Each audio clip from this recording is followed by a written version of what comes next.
Okay. Kestryl Cael Lowrey is a dandy trans butch performance artist with too many stories to tell. That's a mouthful. Z was a member of the Language of Paradox, a performance ensemble founded and directed by Kate Bornstein. Cael's writing appears in anthologies such as Kicked Out, and Z is half of the performance duo PoMo Freakshow. Kestryl's full-length performances include X, Y, T, in parentheses, 348, and RADCLYFFE, the completely honest and mostly true story of Victorian England's second most notorious invert.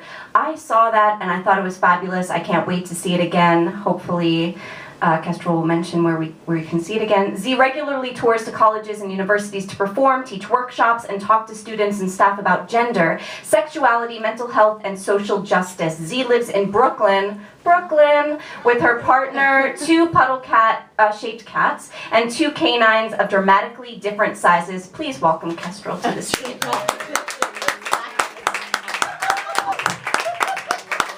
Thank you. Thank you. And so when I was getting ready to read for this, which I felt like I should have something new, so I wrote something new. But I was realizing, because there's an open mic component of this evening, that I hadn't read at an open mic night since the first open mic that I ever went to. And I happened to unearth the poem that I read at that first open mic. And so here we go. Open mic night. I don't believe in starting a story with a disclaimer, but I do like my audiences to be prepared. So, call it blunt foreshadowing. So you should know. You're about to hear a queer coming-of-age story.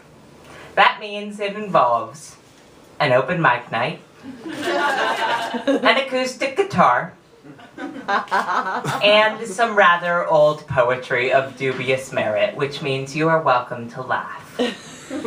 And yes, the old poetry is the real deal, unearthed from a notebook from my junior year in high school.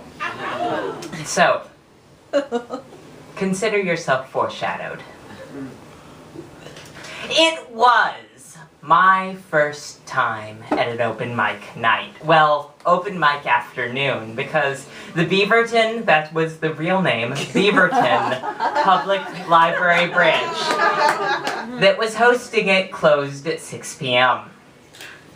I was terrified I would do something wrong, and that someone would find out it was my first time. It was bad enough to be inexperienced. I didn't need people to know I was inexperienced, too. I especially didn't need Chandra to know that I was inexperienced.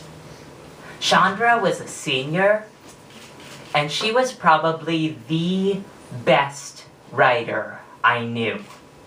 Her poems were all about her feelings and impermanence and darkness and all sorts of really deep stuff like that. And she had these eyes so brown they were almost black. Eyes that made me want things. Eyes that made me want to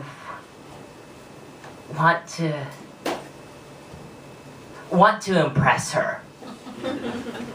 I was still amazed that she came with me. I had shown her the flyer posted on the bulletin board in Miss Tompkins' classroom and asked if she wanted to come. And she smiled and said yes. Just like that. Like it was the simplest thing in the world.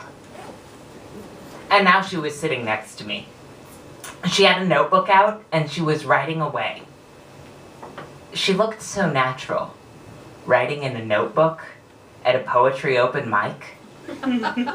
Like she belonged there. I wanted to belong with her. I wanted to belong here. The acoustic guitar by my side gave me a sense of legitimacy, authenticity, as I watched the other kids come into the room. I should note, I didn't actually play guitar. But I had borrowed it from a friend and brought it with me because I thought that was the kind of thing you did at an open mic. It's funny, the things you end up doing when you're afraid to ask what's normal. We were a room of angsty teenagers, stuck in the suburbs and playing open mic like we were urban and literary and anywhere but here. We smelled like teen spirit. I had specially colored my nails black with Sharpie for the occasion. Oh, yeah. So then the librarian, because she's hosting it, she steps to the front of the room and gazes out over the motley 15 of us. We're all outcasts, that much is obvious.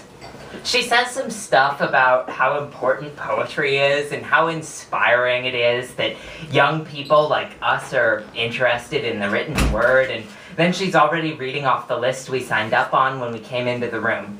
I can remember the list, but I can't remember where I signed up, and I take a deep breath and try to stay calm as I listen to the other kids. Some of them are really, really, really, really good. Like, really good. If it weren't for Chandra sitting next to me, maybe I would just get up and sneak out of the room. Maybe I would. Oh my god, oh my god, oh my god, did she just read my name? Oh. I almost trip over my guitar case as I stand up, and I make my way to the front of the room. Don't you need your guitar? She asks. As I make my way to the stage, well, the front of the room, because there isn't really a stage here in the library's multi-use conference and events room.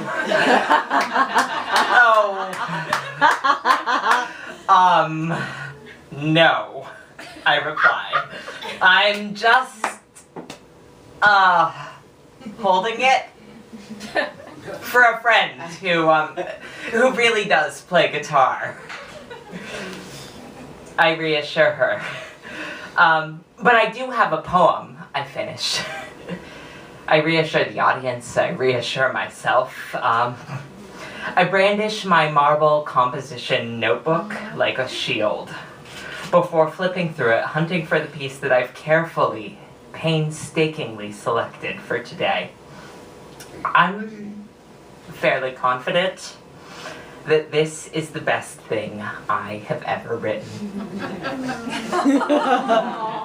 Miss Tompkins even said so. She said she might publish it in the next edition of the school literary magazine. I clear my throat, look out at all the faces looking at me. 15 faces is a lot more than it sounds like when you are 15. And they're all looking at you. I take a deep breath. I do not look at Chandra. Post-it notes. I've kept my life on post-it notes. Small, bright lemon and goldenrod. Easily lost in the chaos of my desk. Adhesive faded, scrawled handwriting. Blurred and illegible. But comfort giving, a panacea.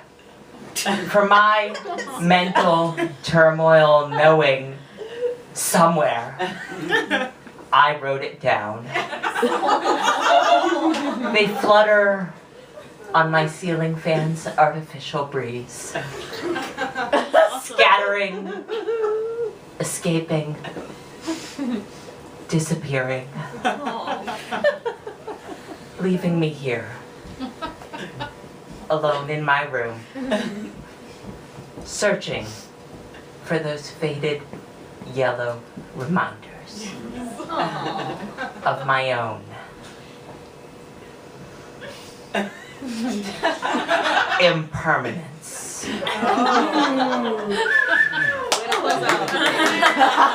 I find my way back to my seat, my ears buzzing with the sounds of snapping that filled the room. I tried to remember as I sat down. Does snapping mean that they liked it? Or is it just polite? I was in a daze. I could barely manage to meet Chandra's eyes. I was so nervous about what I would find there.